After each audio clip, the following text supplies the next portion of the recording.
하나님 말씀 시편 20편 우리 한 절씩 교독하여 읽겠습니다.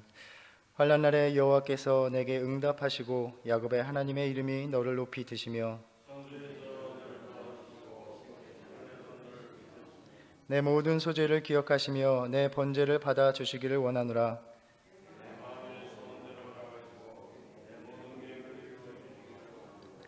우리가 너의 승리로 말미암아 개가를 부르며 우리 하나님의 이름으로 우리의 깃발을 세우리니 여호와께서 내 모든 기도를 이루어 주시기를 원하노라.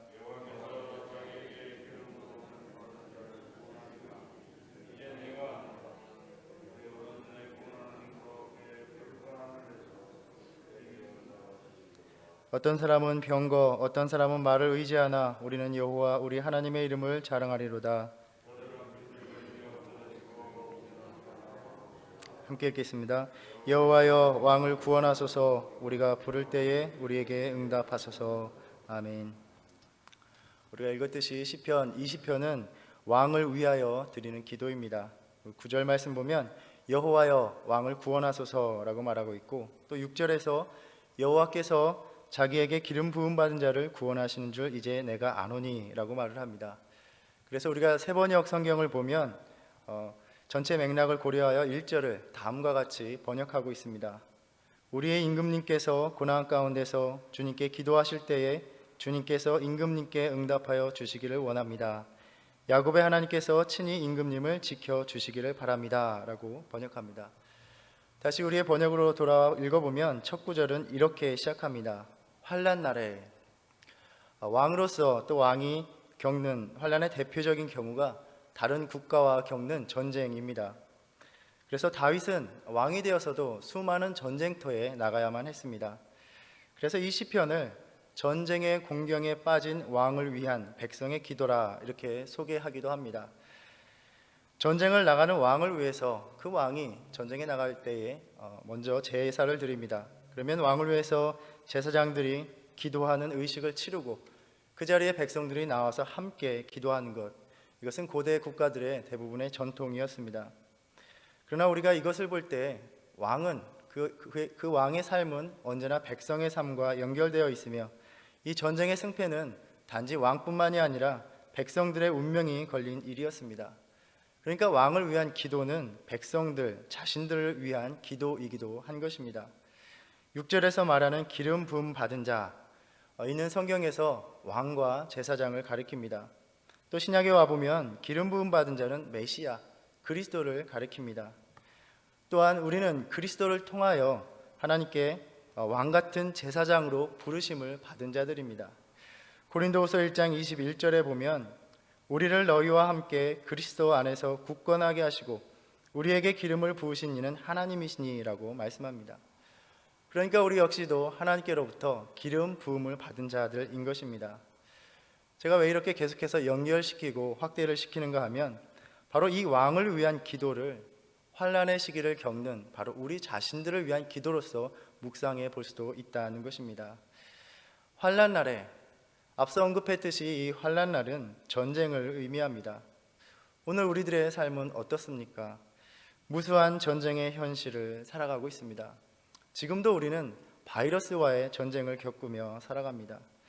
우리 인류의 아주 힘겨운 생존을 위한 그러한 전쟁을 벌이며 힘겨운 시절을 보내고 있습니다.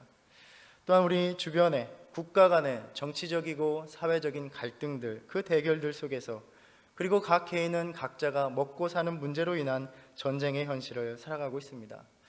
좀 과장시켜 말해보면 우리의 삶의 현실이 환난으로 가득 차 있다는 것입니다. 오늘도 이 순간에, 이 아침에 각자의 환경 속에서 심한 곤경 속에서 신음하는 분들도 있으실 것입니다.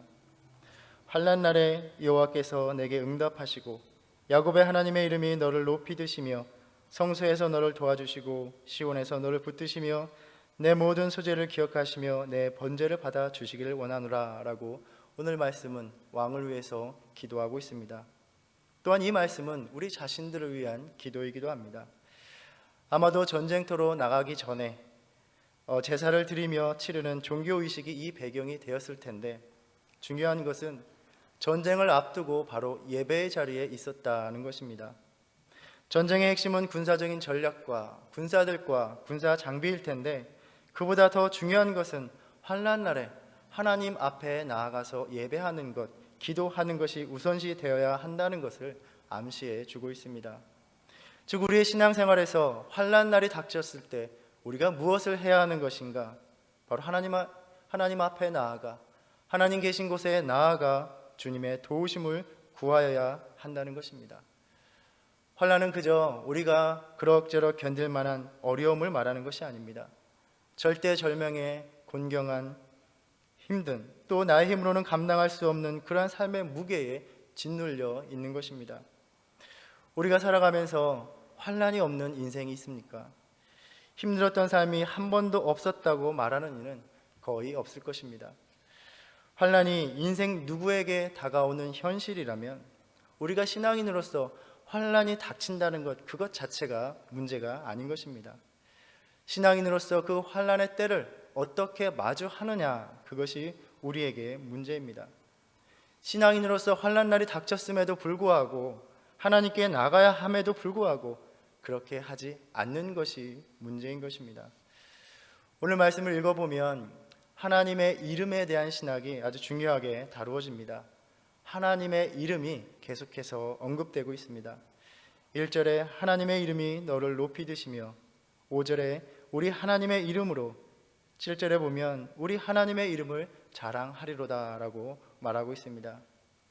성경을 읽어보면 하나님의 이름은 하나님 자신을 가리키기도 하면서 또한 하나님의 명성, 하나님의 명예를 일컫는 말입니다. 우리가 잘 알듯이 하나님께서는 그의 이름이 훼손되는 것을 결코 용납하지 못하시는 분입니다. 그래서 십계명을 주실 때에도 너는 내 하나님 여호와의 이름을 망령되게 부르지 말라. 여호와는 그 이름을 망령되게 부르는 자를 죄 없다 하지 아니하리라 하고 아주 엄중히 경고하셨습니다. 그런데 이 기도는 하나님의 이름에 의지하여 드리고 있습니다. 우리가 누군가의 이름을 안다는 것은 무엇을 의미합니까? 어떤 대상을 의미 있는 존재로 인식할 때 우리는 먼저 그 이름을 알려고 합니다. 그 이름을 부담 없이 아주 편하게 부른다는 것은 그만큼 친밀하다는 것을 의미합니다. 오늘 본문을 읽어보면 거침없이 하나님의 이름에 대해서 언급하고 있습니다. 그들은 하나님의 이름을 부를 수 있는 사람들이었습니다. 한 주석가의 말처럼 여호와를 내 하나님이라고 부르는 왕과 백성들은 환난 중에 여호와를 부르며 그의 도우심을, 그분의 응답을 기대할 수 있는 특권이 있었다라는 것입니다. 자신의 이름이 어떻게 불리워지는가에 대해서 상당히 민감하신 하나님께서 그의 백성들에게, 그의 자녀들에게 자신의 이름을 마음껏 부를 수 있도록 허락하여 주신 것입니다. 하나님의 이름을 부를 수 있다는 것, 바로 그것은 그분의 구원의 손길을 기대하고 바랄 수 있다는 것을 의미합니다. 예수님께서 제자들을 위한 기도 속에서 말씀하셨습니다. 세상 중에서 내게 주신 사람들에게 내가 아버지의 이름을 나타내었나이다. 하나님은 그렇게 우리에게 하나님의 이름을 알게 하셨고 부를 수 있는 권한을 주셨습니다. 요엘서 2장 32절 말씀에 보면 누구든지 여호와의 이름을 부르는 자는 구원을 얻으리니 이는 나 여호와의 말대로 시온산과 예루살렘에서 피할 자가 있을 것이미요 남은 자 중에 나 여호와의 부름을 받을 자가 있을 것임이니라 라고 말씀하셨습니다. 하나님께서 내리는 그 무서운 두려운 심판 속에서도 그의 이름을 부르는 자에게 나는 구원을 베풀 것이다 라고 말씀하신 것입니다. 이 말씀을 통해서 이 아침, 이 시간 우리가 분명하게 기억하기 바랍니다. 환난 날에 우리는 구원을 바라며 부르짖을 수 있는 하나님의 이름이 있다는 것입니다. 하나님께서는 그 이름을 부르라고 하셨습니다. 하나님의 이름을 부르는 것은 하나님을 간절히 찾는 일입니다. 시편 50편 15절 말씀에 환난 날에 나를 부르라 내가 너를 건지리니 내가 나를 영화롭게 하리로다 말씀하십니다. 부르짖는 자를 건져 주시는 것, 그들에게 하나님의 놀라운 구원의 역사가 일어나는 것, 바로 이것이 하나님께서 영광을 받으시는 일입니다. 그렇게 주님께서는 우리의 온전치 못한 자격, 더럽고 흠없는 우리 때문이 아니라 자신의 이름을 위하여 일하는 분이시기 때문에 그 구원을 성실하게 이루시는 것입니다. 하나님의 이름을 부를 수 있는 특권이 있음에도 부르지 않는 그 어리석음이 환난날을 겪으면서도 구원의 은혜를 누리지 못하게 하는 것입니다. 환난날에 부를 수 있는 여호와의 이름, 나를 위해서 십자가에서 그 생명을 다 버리신, 그 생명을 다 주신 그 이름, 그 아름다운 이름 언제나 부르며 환난날에 건지시는 은혜를 누리시는 성도님들 되시기를 축복합니다. 우리는 사실 주님을 찾고 불러야 한다는 것을 너무나 잘 알고 있습니다. 그러나 환난날에도 주님의 이름을 부르짖지 않는 주저하는 모습을 보일 때가 참 많이 있습니다. 왜 환난날을 겪으면서도 주님의 이름을 부르지 않는가? 여러 가지 이유가 있을 것입니다. 때로는 인간적인 자존심 때문입니다. 내가 평상시에 예배도 잘 안 드리고 주님의 일에 헌신하지도 않았는데, 그렇게 신앙생활을 제대로 하지 않았는데 내 삶이 좀 어려워졌다고 주님께 부르짖을 자격이 있을까? 쓸데없는 자격지심을 부리는 것입니다. 나는 그래도 다른 사람들과 달라, 하나님 앞에 나는 그래도 염치는 있어 라고 이야기를 합니다. 그런데 좀 심하게 말을 하면 그것은 염치가 있는 것이 아니라 정신을 못 차리는 것입니다. 하나님이 아니라 그렇게 비난하는 사람들을 여전히 의식하며 자신의 자존심을 내세우는 것입니다. 자녀가 심히 다쳐서 아파서 울면서 도와달라고 하는데 어느 부모가 그 앞에 대고 너 지난번에 내 얘기 잘 안 들었잖아, 그런데 이제 와서 나 엄마 아빠를 찾는 거야 라고 말할 수 있는 부모가 어디 있겠습니까? 우리는 그저 하나님께 나아가서 부르짖으면 됩니다. 부르짖어야만 합니다. 오히려 주님께서는 우리들의 모습을 보시면서 내가 너에게 부르짖을 수 있는 나의 이름을 주지 않았느냐, 부르짖으면 돼, 그렇게 안타까운 마음으로 언제나 늘 우리에게 말씀하십니다. 또 우리가 환난날에 주님의 이름을 부르짖지 않는 이유는 조금씩 그렇게 어려움이 밀려오고 있는데 아직 버틸 수 있어 라고 부리는 고집 때문입니다. 아니야, 조금만 더 무너지면 그때 가서 주님께 부르짖지, 아직은 내가 약한 모습을 보이고 싶지 않아. 한마디로 아직 살만하니까 주저하고, 살만하니까 머뭇거리고, 살만하니까 미루고 있는 것입니다. 간절해질 때까지 버티는 것입니다. 이것도 좀 심하게 말하면 아주 미련한 일입니다. 우리의 모든 환난이 다 하나님께로부터 오는 것은 아니지만 하나님께서는 작은 환난들을 통해서 우리에게 신호를 보내시고 말씀하실 때가 있습니다. 어느 목사님께서 이렇게 말씀하십니다. 그렇게 아주 심한 환난을 당할 때에야 주님을 찾을 거면 그냥 바로 지금 내 인생이 끝장났다고 생각해라. 내 몸이 아파서 죽을 지경이라고 생각해라. 그래서 지금 아주 간절히 하나님께 부르짖는 것이 더 낫다라고 말씀합니다. 저는 그 말씀 들으며 참 공감을 하였습니다. 버티다 나오지 말고 지금 나와야 되는 것입니다. 지금 나의 삶이 무너졌다고, 그래서 하나님만 붙들 수밖에 없다고 생각한다면 오늘 예배를 드리러 갈까 말까, 주님의 일을 위해서 헌신을 할까 말까 주저하거나 고민할 여지도 없을 것입니다. 바로 지금 주님의 이름을 부르는 저와 여러분 되기를 바랍니다. 환난의 날이 닥쳐오는데도, 지금 환난의 날인데도 괜찮다고 여기지 말고 매 순간 주님 앞에 나와 주님의 도우심을 간절히 구하는 저와 여러분이 되기를 바랍니다. 주님을 찾는 우리의 공동체가 되기를 바랍니다. 우리의 공동체가 얼마나 더 어려움을 겪어야, 또 얼마나 더 큰 일을 닥쳐야 우리가 기도해야 하는 것일까요? 아닙니다. 우리 모두가 지금 주님께 나와 간절히 기도해야 되는 것입니다. 우리의 신앙이, 우리의 재단이 더 무너지기 전에 우리는 지금 주님 앞에 나와 기도해야 합니다. 그리고 오늘 본문 말씀은 환난날에 그렇게 주님께 나와 구하는 자의 믿음은 어떠해야 하는가를 전해주고 있습니다. 어떤 사람은 병거, 어떤 사람은 말을 의지하나 우리는 여호와 우리 하나님의 이름을 자랑하리로다. 오직 구원이 하나님께만 있다는 그 믿음이 있어야 합니다. 하나님을 전적으로 의지하는 믿음입니다. 물론 병거와 말 없이 전쟁을 치르는 것은 말도 안 되는 일입니다. 그러나 우리가 알다시피 이 고대 사회에서 전쟁은 신들 간의 전쟁이라는 믿음이 있었습니다. 그 모든 인간적인 수단에도 전쟁의 승패를 가늠케 하시는 분은 바로 하나님이시라는 믿음이 있어야 한다라고 말씀하십니다. 다윗은 이를 너무나도 잘 알고 있었고 분명하게 체험했던 사람입니다. 사무엘상 17장에 보면 골리앗과 싸울 때에 담대하게 선포하며 나아갑니다. 여호와의 구원하심이 칼과 창에 있지 아니함을 이 무리에게 알게 하리라. 전쟁은 여호와께 속한 것인즉 그가 너희를 우리 손에 넘기시리라. 그리하여 그는 어떤 대단한 전쟁의 무기를 들고 나가며 그것을 의지하지 않았습니다. 너는 칼과 창과 단창으로 내게 나아오거니와 나는 만군의 여호와의 이름 곧 내가 모욕하는 이스라엘 군대의 하나님의 이름으로 내게 나아가노라. 그는 그렇게 하나님의 이름을 부르며 나아갔던 사람입니다. 5절 말씀에 언급된 것처럼 하나님의 깃발을 세우고 나아갔습니다. 어떤 사람은 병거, 어떤 사람은 말을 의지하나 우리는 여호와 우리 하나님의 이름을 자랑하리로다. 이 구절에 우리는 모두 아멘이라고 답할 것입니다. 그런데 문제는 정작 우리의 삶 역시 아멘인가 하는 것입니다. 안타깝게도 그렇게 하나님의 이름으로 나아갔던 다윗조차도 한때 그렇지 못한 모습을 보입니다. 사무엘하 24장에 보면 우리는 다윗이 인구조사를 실시했던 것을 봅니다.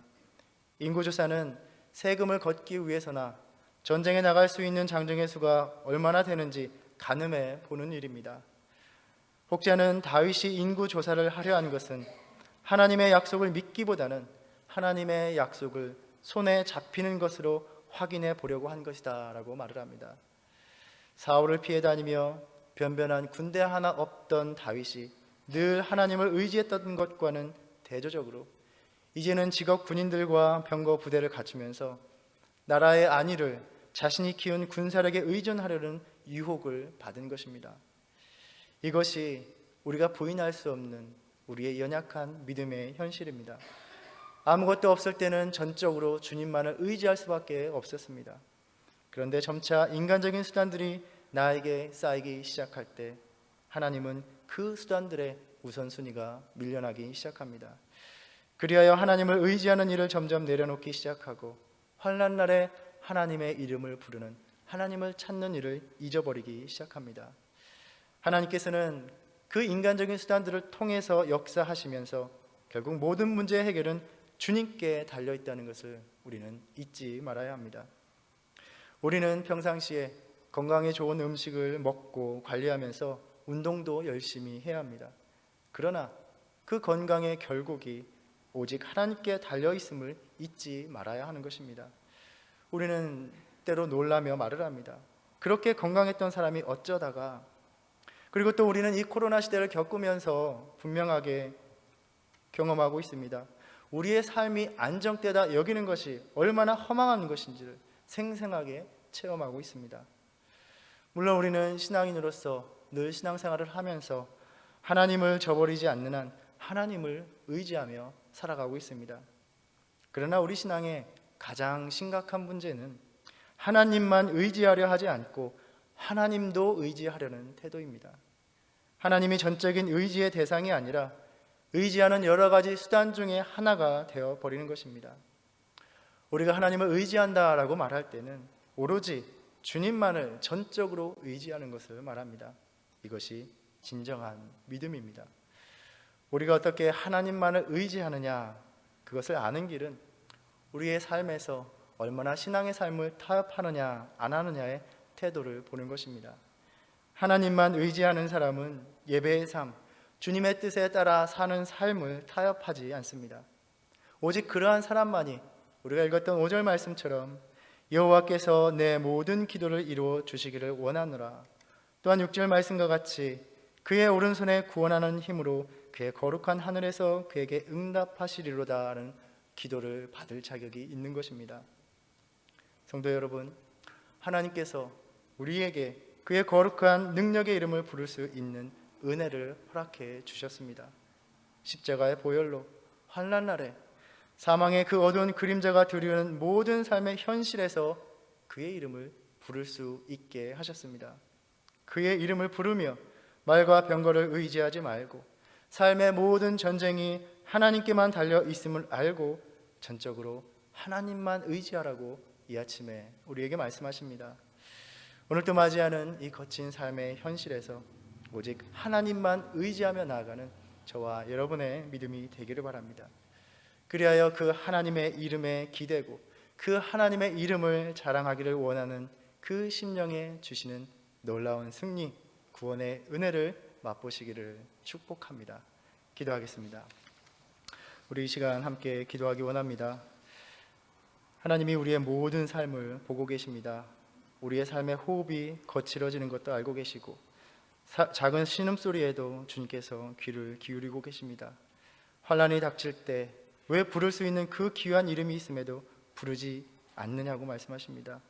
왜 조금만 의지할 것이 생기면 그 이름을 부르지 않으며 살아가느냐고 물으십니다. 이 시간 우리가 주님의 이름 부르며 나가기 원합니다. 하나님, 내 삶의 전쟁이 주님께 달렸으니 주님의 이름을 위하여 오늘도 나에게 구원을 베풀어 주셔서 간구하며 기도하며 주님만을 전적으로 의지하는 믿음 달라고 우리 함께 기도하겠습니다. 하나님, 이 시간 주님 앞에 나와 기도합니다. 하나님, 그 귀한 사랑으로 우리에게 우리의 모든 삶의 어려운 현실 속에서 주님의 이름을 부를 수 있게 하시니 감사합니다. 하나님, 어려운 삶을 닥칠 때마다 주님의 이름 부르라고 하셨습니다. 주님께 나와 부르짖으라고 말씀하셨습니다. 그 귀한 이름이 있음에도 불구하고 우리는 어리석어서 하나님의 이름 부르짖지 않으며 살아갑니다. 구원의 은혜를 누리지 못하며 살아가는 어리석음 속에 살아갑니다. 하나님, 우리의 부족한 자격에도 우리가 주님의 이름을 부를 수 없음에도 그 보혈의 피로 우리를 부르게 하셨으니 이 시간 주님 앞에 나아가 주님의 이름 외쳐 부릅니다. 하나님, 오늘도 우리의 힘겨운 현실 속에 오셔서 주님 우리를 구원하여 주시고 우리를 붙들어 주시기를 간절히 원합니다. 하나님, 우리의 연약한 믿음을 고백합니다. 다른 모든 것을 의지하려 했던 우리의 믿음 용서하여 주시고 오직 하나님만이 우리의 구원자 되심을 고백하는 믿음으로 다시 서게 하여 주시옵소서. 이 공동체가 다시 한번 주님께 나와 주님의 이름을 부르며 기도하는 공동체가 되게 하여 주시옵소서. 기도하지 않는 심령들이 깨어나게 하시고 주님 앞에 깨어서 하나님의 이름을 간절히 부르며 기도하는 이 공동체의 믿음으로 인도하여 주시옵소서. 우리의 믿음 회복하여 주시고 오늘도 주의 이름 부를 때 오늘도 다가오는 많은 어려운 현실 속에서 우리와 동행하여 주시옵소서. 주님께 간절히 부르십니다.